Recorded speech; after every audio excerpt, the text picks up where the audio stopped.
Hello aspirants, welcome back to your favorite YouTube channel Nursing Think Tank. আশা করি তোমরা অনেকেই RRB exam এর form fill up করেছো। তো তোমাদের মনে যেটা এখন ডাউট তৈরি হয়েছে সেটা হচ্ছে আরআরবি নোটিফিকেশন তো এতদিন পরে বেরোলো, তাহলে এক্সাম কবে হবে? তো এই জন্য আজকে আমি একটা শর্ট ভিডিওতে তোমাদের এক্সাম ইন্টিমেশন দিচ্ছি। দেখো, স্ক্রিন অনুযায়ী ফর্ম ফিল আপ শুরু হয়েছিল 17 অগস্ট অর্থাৎ 17/8/2024 থেকে চলবে 16/9/2024 অবধি, এবং কারেকশন প্যানেল বা কারেকশন উইন্ডো যেটা কিনা ফর্মের ফিল আপের পরের দিন ওপেন হয় সেটা হবে 17/9/2024 থেকে, এবং কারেকশন উইন্ডো চলবে মোটামুটি তোমার সেপ্টেম্বর মাসের 26 তারিখ অর্থাৎ 26/9 অবধি।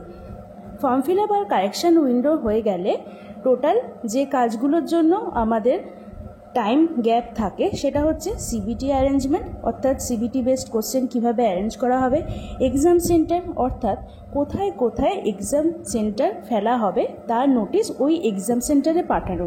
এক্সাম সেন্টারে তো পাঠালেই হবে না, তার সিট ক্যাপাসিটি, ভ্যাকেন্সি এ সমস্ত দেখতে হবে, তাই এক্সাম সেন্টারের অ্যাকসেপ্টেন্স আর প্রিপারেশনের জন্য একটা যথেষ্ট টাইম লাগে।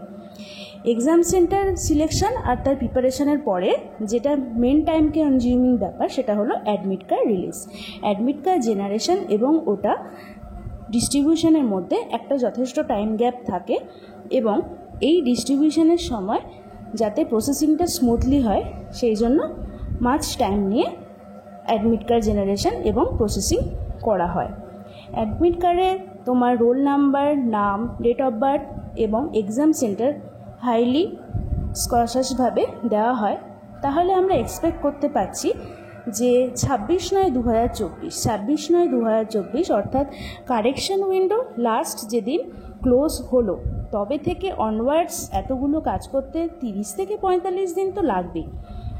সো আমাদের এক্সপেক্টেড এক্সাম টাইম আমরা ভাবতে পারি অক্টোবর মান্থে, অর্থাৎ অক্টোবর মান্থের লাস্টে অথবা সমস্ত প্রসেসিং কমপ্লিট করে উঠতে নভেম্বর মাসের ফার্স্ট অথবা সেকেন্ড উইক লেগে যেতে পারে, যদি কোনো রকম আনইন্টারাপ্টেডভাবে প্রসেসিংটা চলে, অর্থাৎ কোনো ইন্টারাপশন না হয়। তো আমরা এক্সপেক্ট করতে পারি কবে? অক্টোবরের লাস্ট থেকে নভেম্বরের ফার্স্ট অথবা সেকেন্ড উইকে।